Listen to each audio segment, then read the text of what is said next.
Welcome to Doing Time with Joe. I'm your host, Joe Baker, back again with another episode, y'all. In this episode, I'm going to be talking about this CO that uh, thought he could infiltrate. Actually, he presented himself as if he wanted to become a member of the org. But we found out that he was just trying to infiltrate so he could impress his supervisors and get inside, get some information, and try to take down the mob. I think this is one of those episodes you're going to be intrigued by. But this stuff happens, well, it did back in the day. I'm not in rotation now, so I couldn't say. But I'm pretty sure it probably still goes on. But this is one of those episodes I think you're going to enjoy.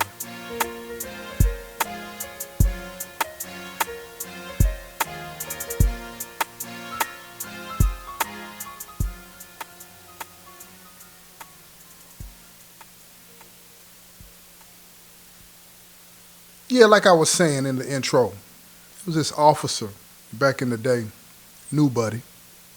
A new buddy is somebody that just starts to work in a facility. It's pretty much the same when you see a new person coming in that's being locked up. We call them a new buddy as well.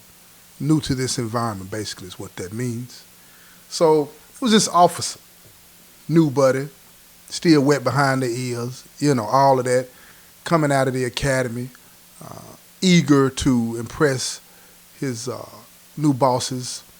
So he made it his business to befriend a lot of people that were affiliated in whatever organization, Crips, Bloods, Vice Lord, GD, every nation. You know what I'm saying? He was just trying to be cool with everybody. Now, don't get it twisted. Nobody was fooled by what he was doing. But everybody was talking about it, trying to say, what's his angle? What is he up to? Nobody comes in this fast trying to befriend gang members specifically without wanting something. He could have been trying to get money. That's what everybody was trying to figure out. Does this dude want to get money? And he's coming real hard and aggressive? Because it happens. It happens a lot. It's not always about the blue side approaching the gray side. And when I say blue, I mean people that are locked up. When I say gray, I'm talking about people that work in the facility. It's not always about us approaching them. Sometimes it's them approaching us. But it's hard to figure that out because you never know what's going on. Because when you're in blue, you're always thinking, all right, this is the setup. This is too good to be true. You know how it go. So anyway, this young dude, he befriended a couple of the guys, right? And they were just stupid enough to fall for it. So they ran it up the chain. And when they ran it up the chain, they was like, man, he said he wanted to be the folks. I'm saying, yeah, right. How does that happen? You know what I mean? We just go take somebody straight out the academy that said he wants to be the folks. I said, man, these folks tried to set us up. This ain't finna happen, man. I said, run that back down and tell them, man, they need to pull up off dude, distance themselves from him, man. And I wanted to know then, had they told him about anybody in the ranks, because this is how it goes. Even though the administration might assume that they know who's in charge, right? We never really put that out there like that. It's always a front man. It's always somebody that's willing, that's between the board and the administration, right? Somebody that's going to take all the heat for the people that are actually calling the shots, right? So I wanted to know, had these young brothers told this new buddy officer about me and my number 2 and my number 3? I wanted to know that. It turns out that they hadn't, which was good because they would have had to go. But anyway, as the story goes, man, he's persistent. He's persistent. So the pod coordinator, again, let me explain again. The pod coordinator is whoever it is that lives in the unit that's in charge, right? And that is determined by the board. You have pod coordinators, unit coordinators. The unit is the 2 pods. The pod is the 2 parts of the unit, and you have somebody in charge. It's a chain of command. So The pod coordinator in the pod where the officer was working most of the time, they decided to try him. So they asked him to bring in some dope. Now, let me tell you something about the mob. Those of us that were at the top always had somebody that we could go to on the other side, on the gray side, y'all. Keep this in mind. That we could go to and say, man, what's up with dude? Or what's going on, this, and that. It wasn't like that person might be working for us, but they were really, working for us. You know what I'm saying? They might need a favor. You know what I mean? Or we have done something for them and then they feel like they owe us. So it's like you can go ask them. It wasn't like they would help you do anything that could cause them harm or somebody else. It was just like they'll say, stay away from this person or leave this person alone. When it comes to somebody in administration, you know what I'm saying? They'd give us the real blueprint on the person. So I had my COS go to our contact. And I said, man, I need you to find out if this dude is the real deal or not. Is he being sent by the administration or is he trying on his own to, infiltrate, become a part of the org for real, or is he trying to become a part of the org to take down the mob? What is it? What is it about this dude? So after a long discussion, because the COS was like, man, if we go to our contact like this and lay out this question to him, he might take that information back and get dude messed up and dude turn out to be the real deal. I said, at this point, I don't care about that. What we need to know, whatever happens to dude happens to dude. That's not our business. You feel what I'm saying? We got to know if he's the real deal or not. So by exposing him, asking that question and exposing him, whether that brings harm to him or not from the administration side, he's got to deal with that. He's got to deal with that. I'd rather he get flipped by the administration than we get flipped by the administration. That's just how this game is. You can be naive to it if you want to, but this is the dirty. So anyway, bro goes and asks the question. And our contact says, look, they are trying to find out what's going on, who's really in charge, and how y'all are getting these drugs in. I said, So he is trying to infiltrate. So after a long discussion, again, trying to figure out how to handle this, because if he's sent by the administration to try to infiltrate, they're thinking that we're stupid because he's a new buddy. He doesn't have any real ties, but he's a new buddy to us. We don't know how long he been cool with them. We don't know how long they've been grooming and training him. See what I'm saying? So we're breaking all of this down. We're gaming it out now. We're gaming it out. So we sit down and we think about it and say, okay, how do we distance ourselves from him? And what has folks them, what have they really told him about the org? So we get them first. What have you told this guy about the business? And they were young brothers, and they were stunting a lot. They didn't tell him any names. They just told him how he could become the folks. Because he couldn't become the folks based on our blessing. This dude is on the streets. So he would have to go to the brothers on the streets and get plugged. You feel what I'm saying? We're not finna do that in here. We're not finna do that. Even though he worked at the prison, we wouldn't dare do that. And anybody that does that, they playing. But anyway, now we got a real big problem, because if he's playing the game like that, then it made me think that, okay, this is something that's bigger than just the penitentiary. This got to be on the streets too. They're trying to get somebody on the inside of the business. I said, nah, it sounded to me like the feds. You know what I'm saying? It sounds just like the feds. So now this dude is not such a new buddy in my mind. He's a vet. And this is a very methodical, thought-out plan to infiltrate the gangster disciple. Now keep in mind, let me tell you something. Something like this had happened similarly. I'm not even going to say what part of the state, but it was some vice lords, right? They had gotten infiltrated. And the person that infiltrated them he had flipped one of them because he had got some dirt on him. So in exchange for a lighter sentence, the vice lord was cooperating with them and let them come in and wire up the meeting place, the Fed. So when they wired up the meeting place, they were getting the goods on brothers that was coming in there and having meetings about the drugs and guns and, paying dues and all of this and that, right? So this is not a new thing. This is not a new thing. So they were trying to get inside of GD now. So I was on alert. So what I did, I wrote a letter to everybody throughout the state and let them know, look here, man.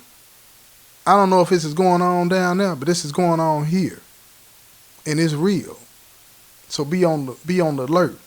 Be on guard for this. If you got anybody that works in the penitentiary that's trying to get up under you, be leery of that. Because something bigger is going on. And I said, don't be telling nobody the business, right? So I get letters back confirming that they got the letter and confirming this and that. But I was leery of all that because, man, they control the mail. They control the mail. If they're looking like that, they could have gotten the mail, intercepted my letter, rewritten something, forwarded it on, and then responded to me in kind like everything cool, but it maybe not be. So now I'm really paranoid. I don't know what's going on. So I tell brother them, look, pull all the way up, man. Tell dude that ain't gonna happen. We ain't finna do nothing like that.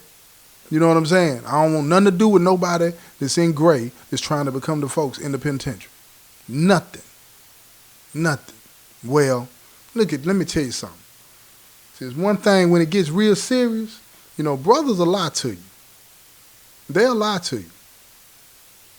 But when it gets real serious, and they know that there's real consequences that can be attached to what's going on, then they start telling you the truth.